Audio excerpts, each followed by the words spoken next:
இன்னைக்கு ரோஹித் சர்மா ஒரு தரமான சம்பவத்தை செய்ய போகிறாரு. அவருடைய நோக்கமே அதிரடியாக ஆடணும், கடைசி வரைக்கும் மேட்சை எடுத்துகிட்டு போகக்கூடாது, எப்போயாச்சும் நம்ம விக்கெட்டாலாம், பட் ஆனால் நம்மளுடைய அடி இடி மாதிரி இருக்கணும்னு சொல்லிட்டு ஃபஸ்ட்டு 2 மேட்ச்லையுமே 30 பாலுக்கு 50 ரன் அடித்தார். ஃபஸ்ட் மேட்ச், 2வது மேட்ச்சில் 40 பாலுக்கு 66 அடித்தார். அதில் 4-5 சிக்ஸ் அடிச்சிருக்காருங்க. கண்டிப்பாக இந்த மேட்ச்லேயும் அதே ஒரு இன்டென்ட்டோட தான் ரோஹித் சர்மா ஆட போகிறாரு. கண்டிப்பாக வேறு லெவலில் இருக்க போகுது. இன்றைக்கி பல சிக்ஸர்கள் நம்ம பார்க்குறதுக்கான வாய்ப்புகள் இன்றைக்கி இந்த போட்டியில் இருக்குது. ஒருவேளை இந்தியா ஃபர்ஸ்ட் பேட்டிங் எடுத்தாங்கன்னா கண்டிப்பாக ரோஹித் சர்மா 200 அடிக்கிறதுல எந்த ஒரு மாற்றமும் இல்லை. ஏன்னா ஏற்கனவே பார்த்திங்கன்னா அவர் 3 200 அடிச்சிருக்காரு. இன்றைக்கி 4வது அடிப்பாரா அப்படின்னு எல்லாருமே எதிர்பார்த்துட்ருக்காங்க.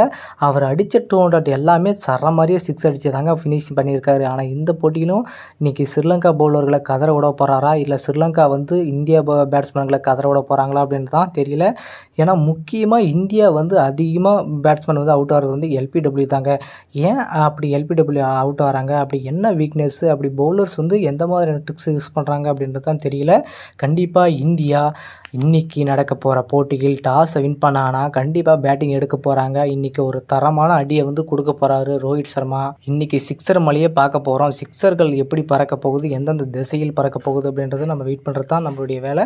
இன்றைக்கி ஒரு தரமான சம்பவம் இந்த போட்டியில் இருக்குது. அதே மாதிரி இன்னொரு முக்கியமான விஷயம் என்னென்னு பார்த்தீங்கன்னா, ரோஹித் சர்மா இன்றைக்கி டீமுடைய லைனப் எப்படி இருக்க போகுது, யாராச்சும் புதுசாக உள்ளே வர போகிறாங்களா, ஸ்பின்னர்ஸ் எக்ஸ்ட்ரா யாராச்சும் உள்ளே வர போகிறாங்களா, பவுலர்ஸ் யாராச்சும் வெளியே போக போகிறாங்களா அப்படின்ட்டு தான் பார்க்கணும். ஏன்னா ஸ்பின்னர்ஸ் தான் இன்றைக்கி ஆதிக்கம் பண்ணிட்டு வந்துட்டுருக்காங்க. 2வது போட்டியில் பார்த்தீங்கன்னா 9 விக்கெட்டுகளையும் வெறும் ஸ்பின்னர்ஸ் மட்டும் தான் எடுத்தாங்க.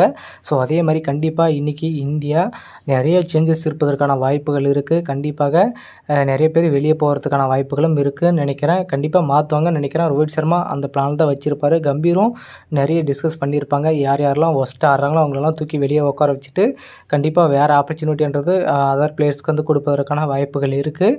இந்த ஓடிஐ ஸ்கோரில் ரியான் பராக் உள்ளே வந்திருக்காரு. ஒருவேளை ரியான் பராக்கு இந்த மேட்ச்சில் வாய்ப்பு இருக்குமா என்னன்னு தெரில. கண்டிப்பாக இருந்தால் ஸ்ரேயஸ் ஐயர்லாம் யாராச்சும் வெளியே உட்கார வைப்பாங்கன்னு நினைக்கிறேன். கண்டிப்பாக பண்ட்டு உள்ளே வரதுக்கான வாய்ப்பு இருக்குங்க. கண்டிப்பாக ரிஷப் பண்ட் உள்ளே வருவார்னு நினைக்கிறேன். யார் வெளியே போகிறாங்க அப்படின்னு தெரியல. இந்த போட்டியில் கண்டிப்பாக நிறைய சேஞ்சஸ் இருக்க போகுது. அதே மாதிரி ரோஹித் சர்மா இன்றைக்கி ஒரு தரமான சம்பவம் காத்துட்ருக்க போகுது. எத்தனை சிக்ஸர்கள் அடிக்க போகிறாரு, எத்தனை சிக்ஸர்கள் வெளியே பறக்க போகுது, ஸ்ரீலங்கா பவுலர்களை கதற விடுறதுக்கு ரோஹித் சர்மா தயாராக இருக்கார். நம்ம பார்க்குறதுக்கு ஒரு கண்கொள்ளா காட்சியாக இருக்க போகுது. ஃபஸ்ட் 2 மேட்ச்சில் எந்த அளவுக்கு இந்தியா அடி வாங்கினாங்களோ அந்த அடியை கண்டிப்பாக ஸ்ரீலங்காவுக்கு டபுளாக இந்த போட்டியில் திருப்பி கொடுக்க போகிறாங்க. ரெடியாக இருங்க. ஸோ ஓகே மக்களே, இன்றைக்கி நடக்க போகிற 3வது ஒரு நாள் போட்டியில் இந்திய அணி ட்ரா செய்வாங்களா, இல்லை ஸ்ரீலங்கா தட்டி தூக்குவாங்களா அப்படின்றத உங்களுடைய கருத்து என்னன்றதை கமெண்ட்டில் சொல்லுங்கள்.